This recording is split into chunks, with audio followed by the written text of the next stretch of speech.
consider any scholarships or recruitment from any? I didn't, but I did. I used to work out at Johnson C. Smith University all the time. Coach Joyner and his family over there were good family friends. Been to plenty of games and been in their gym, but never got recruited. It was always kind of dope to kind of imagine what it'd be like to play there, but things kind of switched up a little bit. So nice to know that John C. Smith, I had a little familiarity with the program though.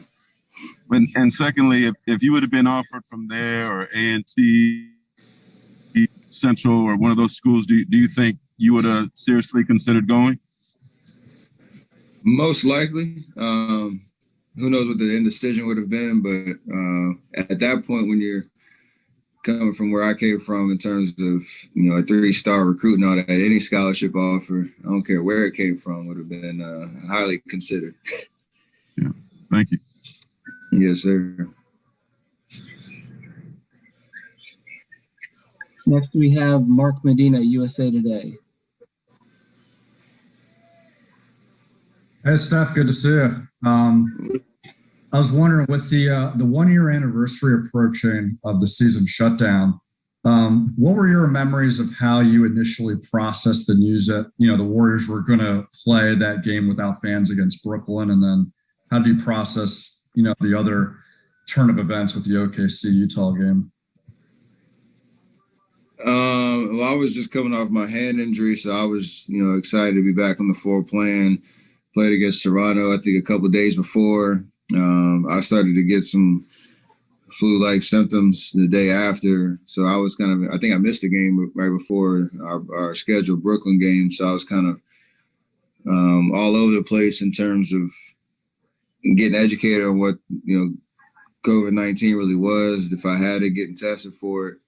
And then meanwhile, the league is kind of in flux in terms of, no fans, which was, I think, on the docket for our Brooklyn game. We were all trying to figure out what that was going to look like. And then I remember being at home watching just think some other games and then hearing, about what was going on in OKC. And from there, everything seemed to just be moving a million miles an hour in terms of, updates and getting questions answered around if we were going to be playing. And then obviously Adam Silver's decision to shut it down. So obviously unprecedented. There's nothing like, that moment. And it is wild. It's already been, a year and all that, our society's been through outside of just, the NBA circles.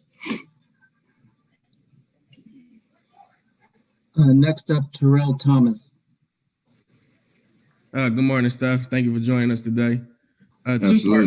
Two-part question for you. This will be the first All-Star game in which you're able to actually unveil your personal brand, the Curry brand.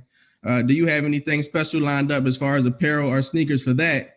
And then secondly, what do you think of the field as far as the three-point contest? What do you think of the field and your oppositions, your opponents? Yeah, it's humbling. It's pretty amazing to, rock your own shoes, rock your own brand, and what we stand for on the bright lights of an All-Star, game stage. I got a specific All-Star shoe, which there'll be a story around that I'll talk about later. But like you said, anytime you have an opportunity to be on this stage, and consider how my last year and a half has been with injuries and all that, being away from the game, it means a lot. It's something I don't take for granted. I'm obviously appreciative of the opportunity and to obviously share with the world even more what this brand means and how people can participate in it. So definitely excited about that. 3-point shootout is going to be awesome. I haven't done it in a couple of years, so it's kind of a twofold. It's good competition. Hopefully I can get it done, shoot well, and it's a good warm-up for the game since everything's, in one night. So it'll be a little different experience on that front, but I'm looking forward to getting back out there. Next up, Leandro Torres from El Comercio. Hi, Steph. It's Leonardo Torres from Peru. Hope you're well. Steph, does it mean anything special to play alongside LeBron James for the first time in your career? For sure. I'd love to get that experience, having played against him for the last 12 years, and I was in the finals and all that back and forth and all-star games and whatnot. So, it'll be dope to compete, go out here, try to get this win, represent Team LeBron. It's gonna be a pretty cool experience. We got a stacked team and ready to go out there and just enjoy ourselves and get a brand new experience that me and him have never had before.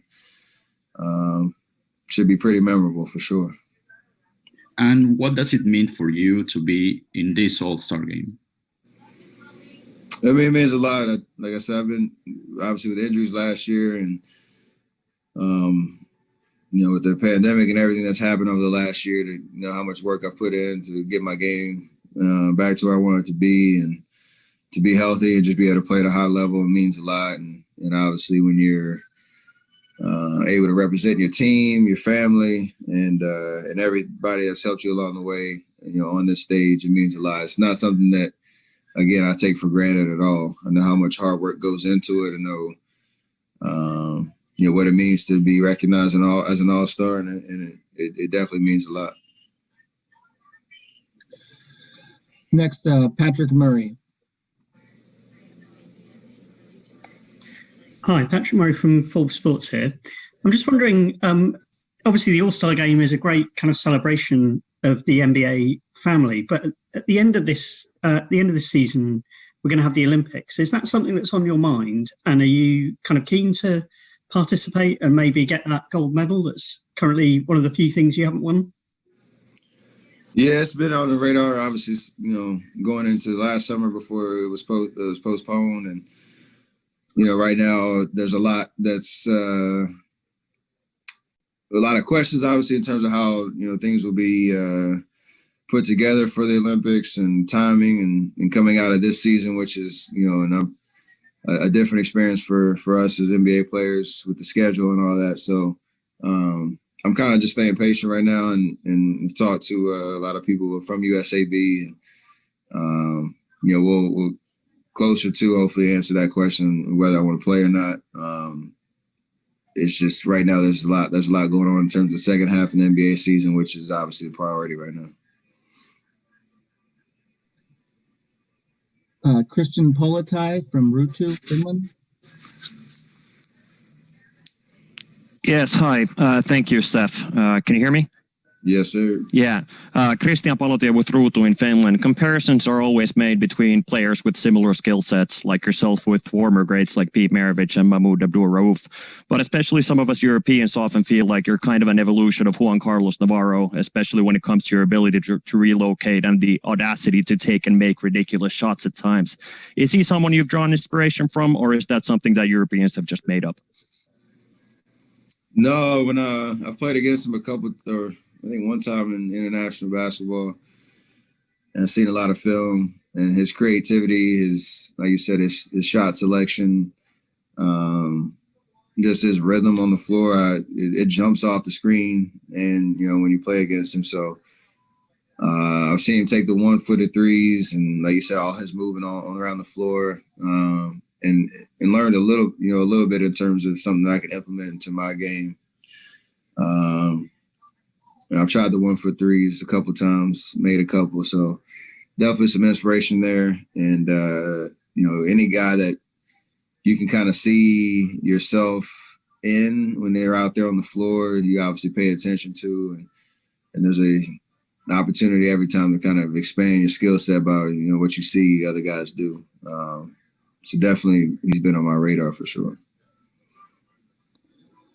Next, we have Alvin Whitney from TNT.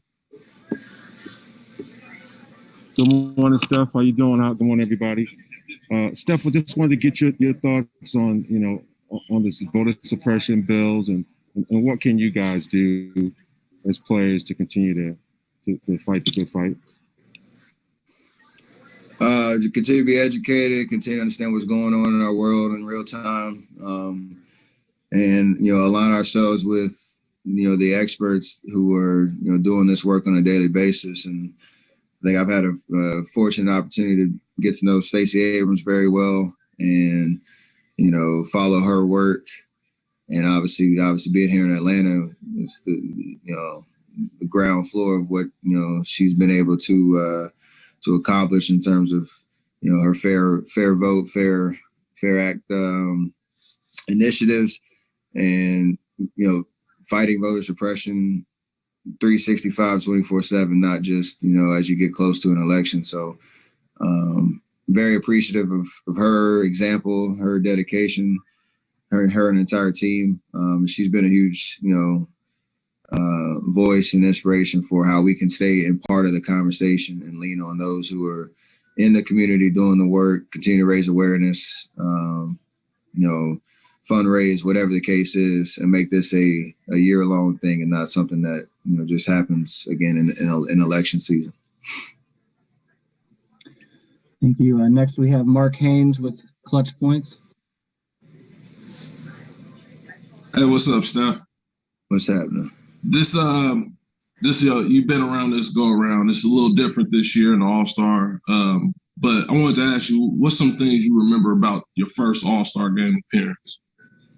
You broke up just a little bit. Say the last part again, my bad. What do you remember from your first All-Star game experience? It was overwhelming for sure. That was like a true All-Star weekend experience where you have, a schedule filled with stuff from the time you land to the time the game happens. I had been at All-Star weekend maybe 3 times before, doing the rookie game or 3-point contest. And my days or my weekend ends on Saturday night. And you kind of can let loose. When you're an All-Star, you want to enjoy yourself, but things just keep happening. And then you get to Sunday and it's like, dang, we still got to play the game. And you're kind of exhausted mentally and physically just because you're overwhelmed by just, the opportunity and the stage and all the different experiences. So New Orleans was fun that year. It was awesome to realize the goal of playing in the All-Star game and being, with the best 24 in the league. And I had a big Saturday night. I do remember that, and just with my family and my friends enjoying the moment and celebrating all the work that went into it. And Sunday was a blur. So I think every year since, I've been able to kind of just and be in the moment a little bit more because you have a little bit more experience of how to pace yourself throughout the weekend. Next, Julio Montenegro. Hi, Steph. Congratulations for the All-Star game. What do you think that makes LeBron James special to keep an All-Star level at 36 years old? One more time, say the last part. What do you think makes LeBron James special to keep that level at 36 years old? Oh, I mean, he's obviously blessed physically, but that only takes you so far. He puts the work in. Everybody who has been around him has talked about his work ethic and just the example that he kind of represents on that front. And just because you're blessed physically and have a certain skill set doesn't mean you can just show up at the gym and sustain that for as many years as he has. So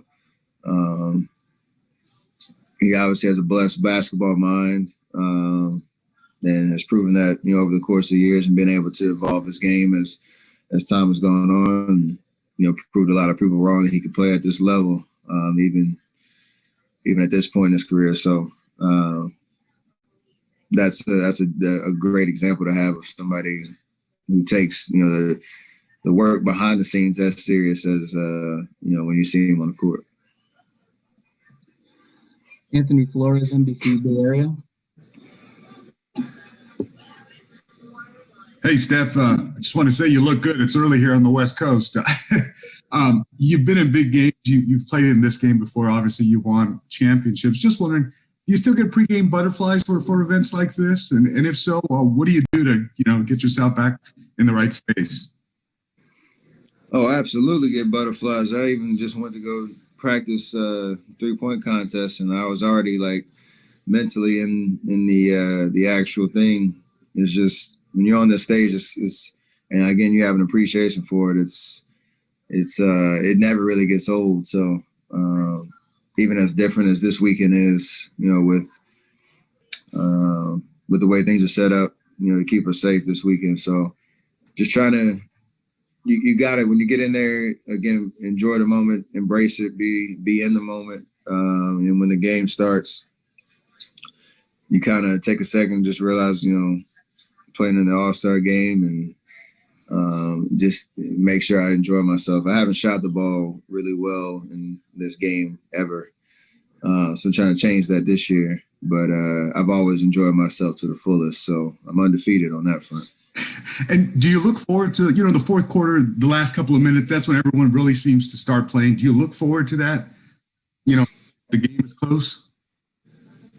For sure. And even watching, the guys last year in Chicago, like the intensity kind of jumped off the screen in terms of, the new format and just the level of play that, those guys showed, especially down the stretch. And I mean, I know nobody wanted to see it end on free throws, but it was probably one of the best, last like 5-10 minutes of game action in the All-Star game in a long time. So we'll see how it goes tonight, but you can get the best guys out there, the best talent, and there's that competition. It's always fun. Appreciate it. Thank you. Next question is from Afi Tucker.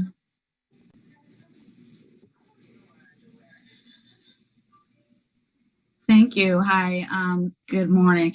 I want to know, what can you tell us?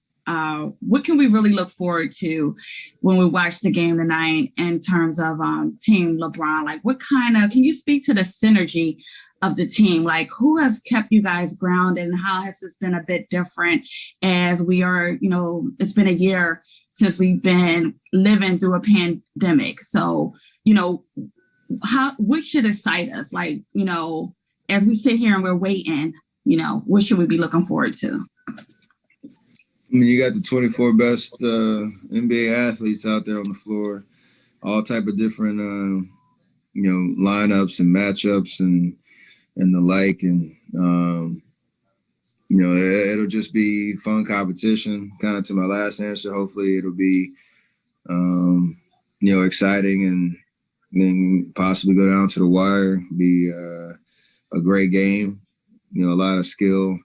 I think, when you look at our team, especially like the starting lineup, you got me, Bron, Giannis, Luka, Jokic.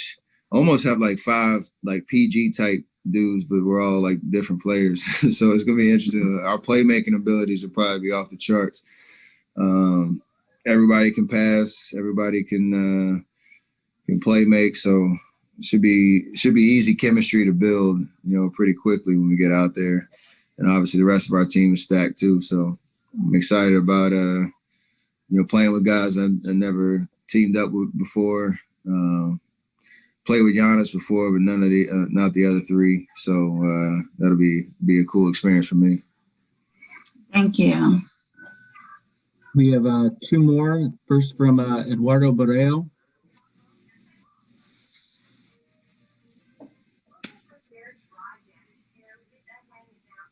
Oh, he's on mute.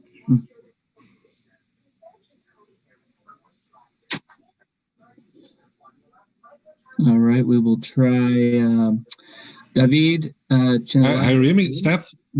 Oh, there you go. Oh, sorry, Steph. I have 2 questions for you. I'm from Ben from Brazil. The first one, do you have any hope that Klay Thompson will be back this season?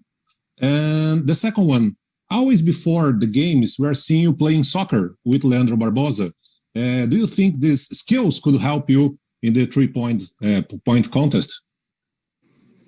I love having fun. LB, it's nice to have him back on the staff and back with our team in a different role.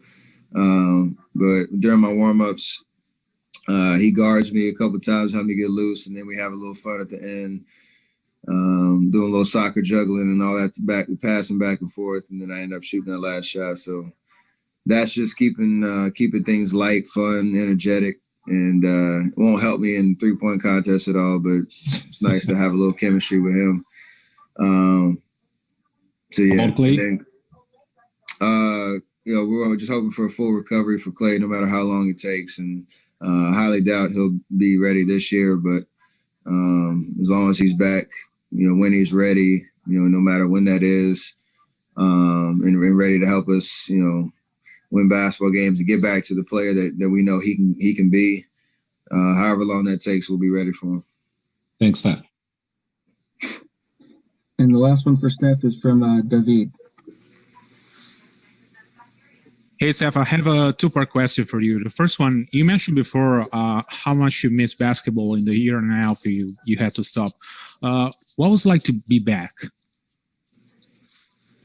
Nothing like it. I mean, that's my happy place, and competing at the highest level, knowing, how much work I put into it, and being able to embrace the new challenge with my teammates. And, this year's been every bit of that. So there's no better feeling than, coming off a 5-month injury for me, a 4-month injury for me, and then plus 9 months of a shutdown, and that's not going to the bubble. Definitely missed it. And it gives you appreciation, again, just to being healthy and being able to play night in, night out that I missed. And the second part of the question is, what will you consider a good season for you, not just you personally, but you as a Golden State Warriors team? I mean, we obviously have playoff aspirations, and we know when we get there, no matter what seed we have, that we're going to be a tough out. So it's just a matter of, one, getting there, playing our best basketball towards the end of the season, and rolling the dice when we get there. So that's the mission, to keep progressing towards, again, playing our best basketball in May, and see where we go from there. Thank you. All right. Thanks, Steph, and thanks everyone for coming. We'll have a post-game link to send out here shortly. Appreciate it.